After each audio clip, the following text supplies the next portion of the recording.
यो कसरी सुत्ने भन्ने सम्बन्धमा हामीले चर्चा गरेका थियौँ एउटा सत्रमा। अनि हाम्रो एकजना अनन्य मित्र हुनुहुन्छ, शुभचिन्तक हुनुहुन्छ, उहाँले चाहिँ त्यो प्रवचनको तल कमेन्ट गर्नुभएको थियो, जीवनमा एउटै काम सही ढङ्गले गर्छु भनिरहेको थिएँ, त्यही पनि गलत गर्दो रहेछु। उहाँले भन्नुहुन्थ्यो सुत्ने काम एउटा त मैले सही ढङ्गले गर्छु, अरू त केही गर्नु सकिनँ ठिकठाक।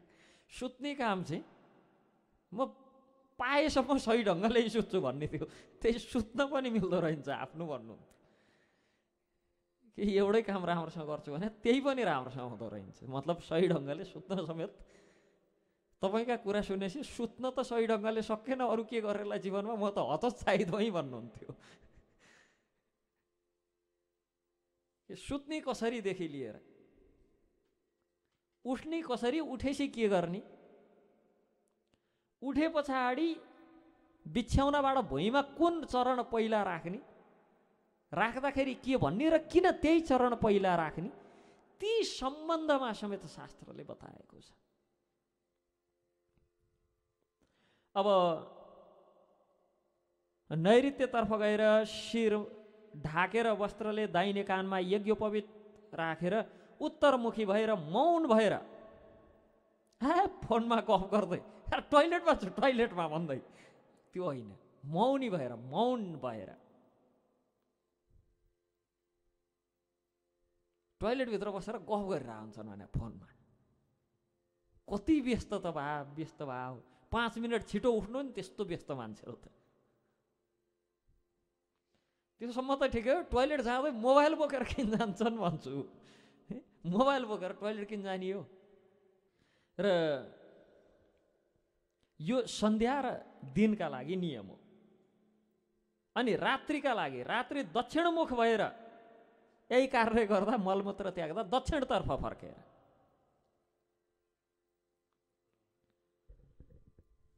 अनि कहाँ कहाँ गर्न हुन्न, विप्र गाई अग्नि वायुको समक्षमा जोतेर रोप्न ठिक्क पारेको भूमिमा, राजमार्गमा, नक्षत्र आदि आकाश आदिलाई हेर्दै मलमूत्र त्याग्न हुन्न। यो पनि सिकाएको छ। मलमूत्र त्याग पश्चात शिश्न बाएँ देब्रे हातले समातेर पखाल्नुपर्छ। अब यी सबै कुरा गर्नला, अब यो त बिहान टोइलेटमै दिन बित्ने रहेछ भन्छन् फेरि मान्छेले। गाह्रो छ कि, अब दिन त टोइलेटमै बित्ने हो, गर्ने कि। तत्पश्चात कङ्कड रहित ढुङ्गा आदि गेगर नभएको माटो खरानी आदि लिएर, त्यो पनि मुसाले निकालेको, जुठो पखालेको, लुगा धोएर पानी फालेको ठाउँको होइन, कपाल काटेको ठाउँको होइन, सफा ठाउँको माटो हातमा 5 पटक लगाएर 5 पटक धुनुपर्छ। दुवै खुट्टालाई 3 पटक माटो लगाएर पखाल्नुपर्छ। यस प्रकार गरिसकेपछि दत्युन गरेर अब दाँत माझेर स्नान गर्नुपर्छ। यो प्रत्येक गृहस्थले गर्नै पर्ने नियम हो। अब ब्रह्मचारी र सन्यासीका लागि यही कुरा 2 गुणा गर्नुपर्छ, डबल गर्नुपर्छ। 2 पटक स्नान गर्नुपर्छ, 10 पटक हात धुनुपर्छ, 6 पटक खुट्टा धुनुपर्छ। दिनको तुलनामा रात्रिको कालमा शौच गरियो भने यो नियम आदि मात्र पालन गरे हुन्छ। यस प्रकार रोग अवस्था छ भने केवल हात खुट्टा मात्र धोएर पनि शौचाचार गर्न सकिन्छ। त्यसो भन्दियो भने हामीलाई दिनपछि केही न केही रोग लाग्छ, फेरि कहिले टाउको दुख्छ, कहिले पेट दुख्छ, मनोरोग। त्यो मनोरोगीहरूको केही उपाय नै छैन फेरि। यस प्रकार शुद्धि कसरी हुने भन्ने सम्बन्धमा यो धेरै लामो व्याख्या छ। शुद्धि हुने सम्बन्धमा मात्र 9वटा त श्लोक मात्र छन्। दाँत कसरी माझ्ने भन्ने अर्को श्लोक छ फेरि। दाँत कसरी माझ्ने भन्ने 48 देखि 55 सम्म 7वटा श्लोक त दाँत माझ्न सिकाउनलाई छ कि दाँत कसरी माझ्ने, त्यो मात्र होइन कुन बार कसरी माझ्ने, कुन तिथिमा कसरी माझ्ने भन्ने सम्मका नियमहरू छन्।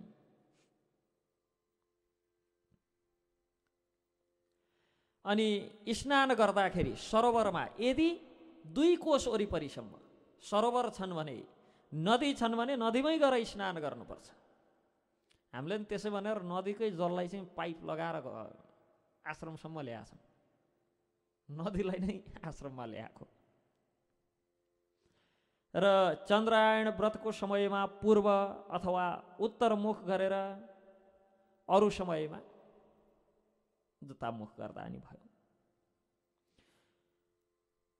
भस्म, अस्थि, अङ्गार आदि रहित अत्यन्त स्वच्छ जलमा हृदयसम्म जलमा खडा भएर अव्यग भावले आचमानी गर्नुपर्छ स्नान गर्नु अगाडि, हृदयसम्म।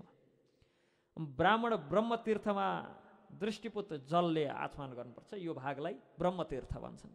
यहाँ जल राखेर आचमानी गर्नुपर्छ। अनि क्षेत्रीय छन् भने यहाँसम्म डुबाएर बसेर आचमानी गर्नुपर्छ। तत्पश्चात वैश्य छन् भने, व्यापार गर्ने मान्छे छन् भने तालु पर्यन्त डुबाएर आचमानी गरेर अनि स्नान गर्नुपर्छ। किनभने अब दिनभरिको पाप त पाल्नु पर्यो नि त। किनभने वैश्य मात्र यस्तो वृत्ति हो जहाँ अलिअलि ढाट्न छल्न पनि स्वतन्त्रता दिएको छ। 50 रुपियाँमा सामान किनेर अब मलाई नै 60 परेको हो 62 सम्ममा दिन्छु नि त भन्ने छुट तिनलाई छ, तर त्यसको पापको भागीदार त हुनुपर्छ। यसकारण तालु पर्यन्त नदीमा गएर दिनै पछि घोप्लुक्क डुबेर चाहिँ आचमानी गरेर स्नान गरेर आउनुपर्छ। अब त्यो तालु पर्यन्त नदीमा गएर स्नान गर्ने, यहाँ त फेरि अहिले व्यापारी भने पछाडि यस्ता गजबका हुन्छन्। बिहान टक्रकै खाटबाट सिधै दोकानमा पाइला टेक्नी हो, कहाँको नुहाउने धुवाउने आचमान गर्ने यस्ता पनि कुरा हुन्छन्। दिनभरिमा गर्ने धर्म भनेको लक्ष्मीजीको फोटो राखेर 2टा धूप चाहिँ चढाउने हो। दिनभरिमा गर्ने धर्म त्यति हो। बाँकी त दिनभरि त्यही छुँदै, भगवानको कसम हेर्नुहोस् भनौँ, त्यही छुँदै दिनभरि त्यो बिचरा त्यहाँबाट लक्ष्मीजी कहिले उठेर हिँडिसक्नुभयो, तनाव भएर कि। तत्पश्चात शूद्र आदिलाई जल स्पर्श जति जति डुबेर बसेर स्नान गरे नि हुन्छ, नियम छैन। भनेको यति नै डुबाउनु पर्छ भन्ने नियम छैन। जल स्पर्श गरेर अनि आचमानी चाहिँ गर्नुपर्छ भनेको खुट्टो मात्र डुबाएर भयो नि, जलमा त रहनुपर्छ, जलमै रहेर आचमानी गर्नुपर्छ। तर जसरी हृदय, कण्ठ र तालु भन्ने जस्तो नियम छैन। यदि जलमा शिखा खोलेर स्त्री शूद्रस्वथा वथः संस्पर्श मात्रेण विशुद्ध्यत, केवल जलको स्पर्श मात्र गरेर आचमान गर्नाले पनि विशुद्ध्यत शुद्धता प्राप्त हुन्छ। अब शिर शब्दम सकण्ठम वा जले मुक्त शिखोपि वा, कि जलमा शिखा खोलेर व्यक्ति गयो भने अथवा बिना खुट्टा नधोइकन जलमा छिर्यो भने त्यस्तो अवस्थामा शिखा खोलेर आचमन नै गरे पनि व्यक्ति अशुद्ध रहन्छ, शिखा खोलेर स्नानै गरे पनि व्यक्ति अशुद्ध रहन्छ। त्यसै गरी खुट्टा नधोइकन जलमा छिर्ने र जलबाट निस्किसकेपछि पनि फेरि छुट्टै खुट्टा नधोनी गरो भने पनि व्यक्ति अशुद्ध नै रहन्छ।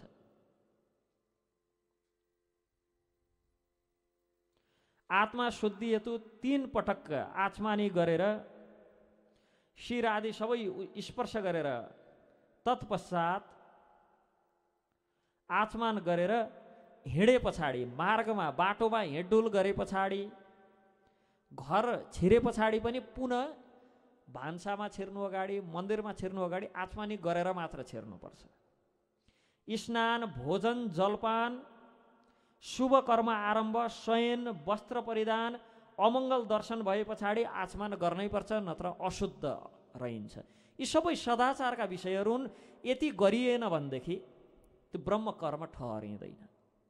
प्रमादवश अशुचि रह्यौँ भने 2 पटक आचमान गरेर शुद्धि हुनुपर्छ।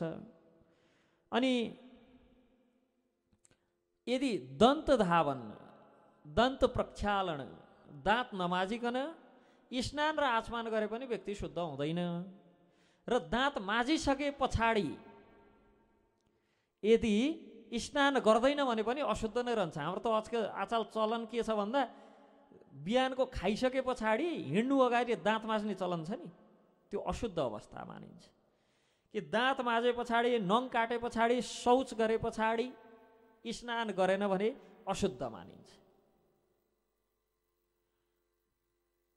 त्यसकारण धर्मशास्त्रको व्यवस्था अनुसार दन्त धावन, दन्त मार्जन कर्तव्य अन्तर्गत पर्छ।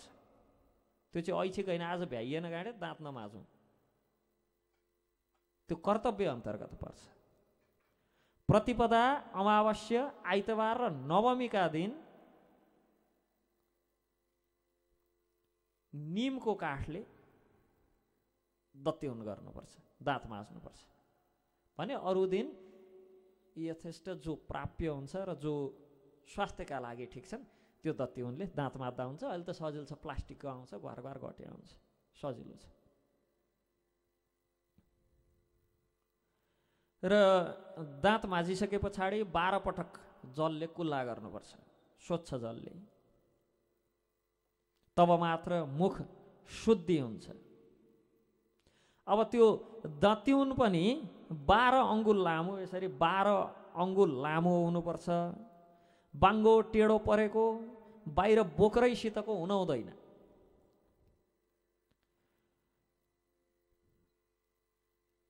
कति चपाउने र कतिले माझ्ने भन्नेसम्मको नियम छ कि 12 अङ्गुलमानम, जो 12 अङ्गुलको 12 अङ्गुलको दत्युन लिएर एकैका अङ्गुल 1 अङ्गुल त्यसलाई राम्रोसँग चपाएर अनि त्यसले दाँत घोट्नुपर्छ। तत्पश्चात प्रातः स्नान, शुद्धि हेतु प्रातः स्नान अनिवार्य छ।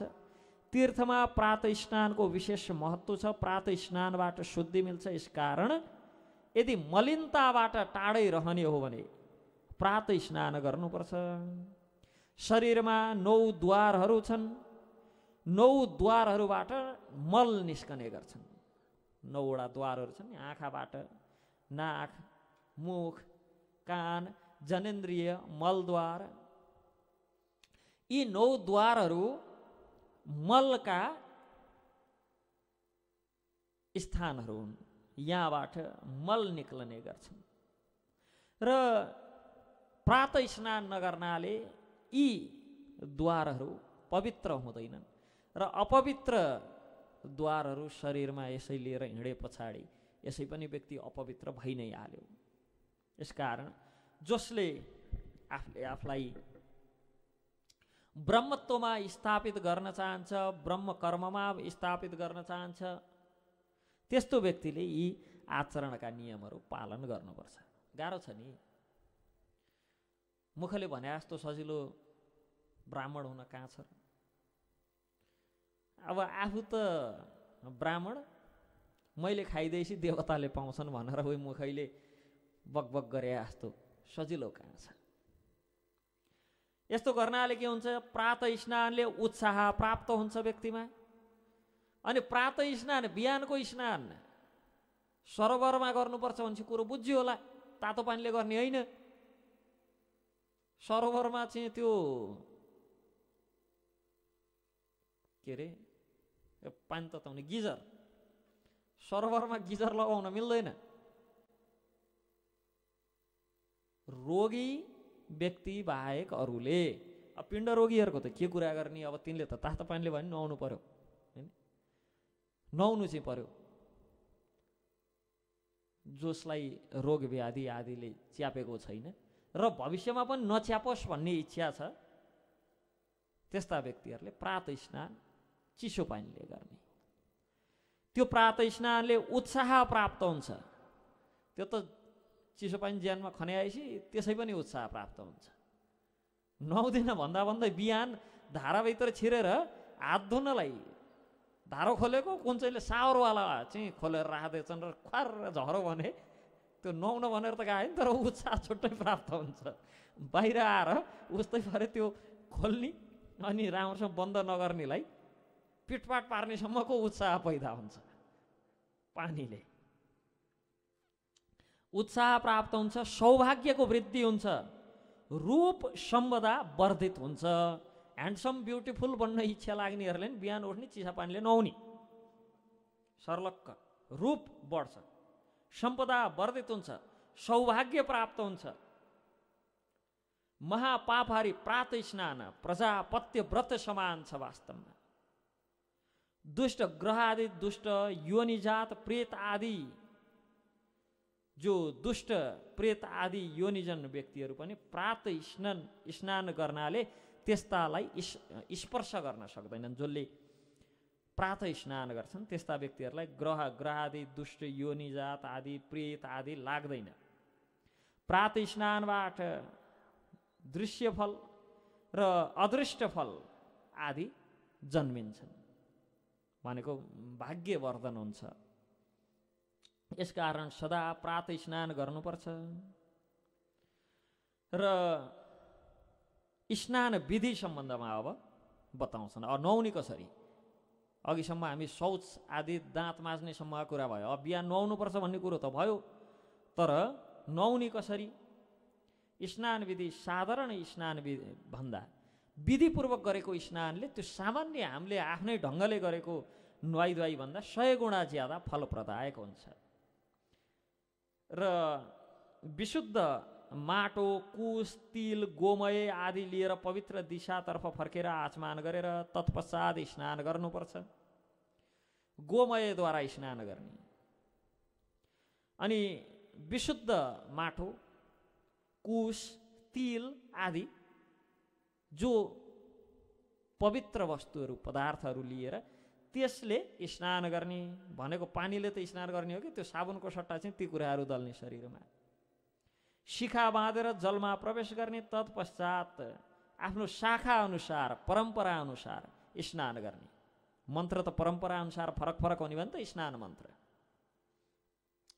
यस प्रकार स्नान गरे पछाडि त्यो स्नान गर्दा लगाएको वस्त्रलाई मजाले निचोरेर एकपटक फेरि पानीमा डुबाएर निकालेर फेरि निचारेर त्यसले शरीर पुस्ने र शुद्ध वस्त्र धारण गर्ने। तत्पश्चात आचमान गरेर कुश धारण गरेर सन्ध्यावन्दन गर्ने। नुहाउने पनि विधान छ, विधि छ। नुहाउने भनेर पोखरी देखेपछि चाहिँ भैँसी जसरी आल बस्या जसरी गरेर घममा हाम फालिदिइहाल्ने, के अरे नुहाएको भन्ने। बिहान मन नलाग्दा यस्तो यस्तो यस्तो बेत्तो छाम्दै धारो स्वाटो गर्दै नुहाउने। केही नहुनु भन्दा नहुनुमा आमा भन्दा कानो मामा निको, त्यो पनि ठिकै हो, तर स्नानको पनि विधि नियम छ। अब भक्त भागवतहरू लाग्दो यी कुरा किन सुनाइरह हामीलाई भनेर, यी कुरा किन सुनाउनु पर्यो?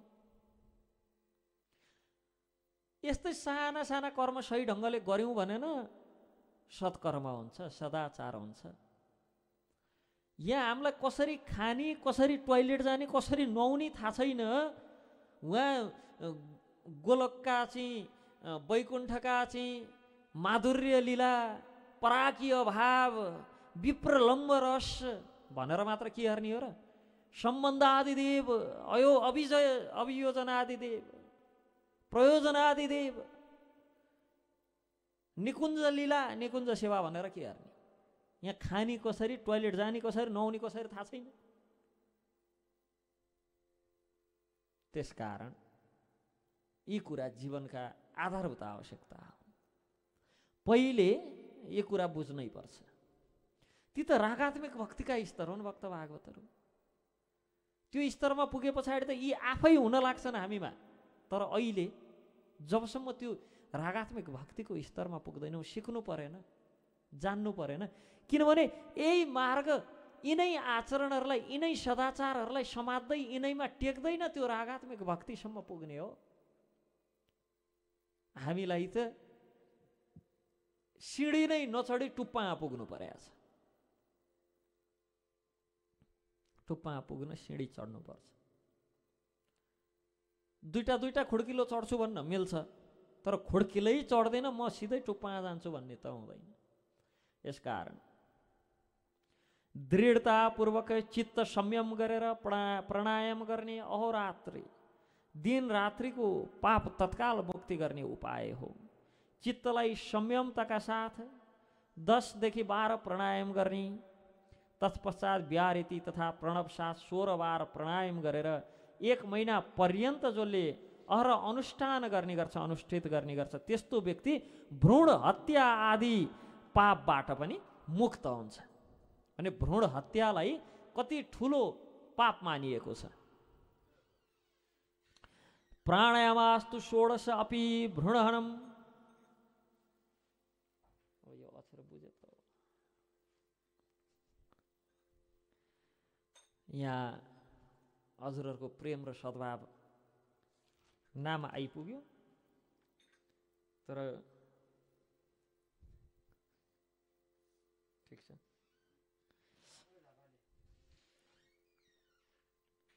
भ्रूण हत्या आदि पापबाट समेत उन्मुक्ति प्राप्त गरिन्छ। जसरी अग्निको संयोगद्वारा पार्थिव धातु समूहको मल दग्ध हुन्छ, हट्छ, त्यसै गरी इन्द्रियकृत सबै दोषहरू प्राणायाम, सन्ध्यावन्दन आदिले भस्मात भएर जान्छन्। एकाक्षरम परम ब्रह्म प्राणायाम परम तप गायत्र्यास्तु परम नास्ति पावनम च नृपोत्तम। ओमकार परब्रह्म स्वरूप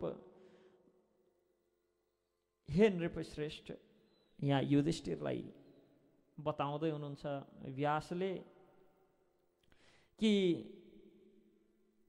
कर्म, मन, वाक्यद्वारा रात्रिमा आदिमा जो पाप गरिएको छ, प्रात उठेर प्रात सन्ध्यावन्दन गर्नाले सबै पापबाट शुद्धि मिल्छ। दिनको समय मन, वाक्य, काया तथा कर्मले गरेको पाप, सायम सन्ध्याको उपासनामा गरिएको सन्ध्यावन्दनले सारा पाप नष्ट हुन्छन्। यसकारण न्योपतिष्ठेत्तु य पूर्वम नोपास्ते यस्तु पश्चिमाम सशूद्रवद्विहास कार्यम सर्वस्मात् द्विज कर्मणः। जो व्यक्ति प्रातकालमा पूर्वतर्फ, सायंकालमा पश्चिमतर्फ सन्ध्या गर्दैन, त्यो व्यक्ति समस्त द्विज कर्मबाट झरेर शूद्रवत् बन्छ। अब शूद्रवद् वैष्कार्यम सर्वस्मात् द्विज कर्मणः। जसले बिहान र बेलुकाको कमसेकम 2टा सन्ध्यावन्दन पनि गर्दैन, त्यो व्यक्ति द्विज कर्मबाट झरेर हटेर त्यस्ता व्यक्तिलाई शूद्रवत् भन्नु पर्दछ। शूद्र को हो भन्ने सम्बन्धमा जसले सन्ध्यावन्दन 2 पटकको सन्ध्यावन्दन पनि गर्दैन, त्यस्तो व्यक्ति शूद्रवत्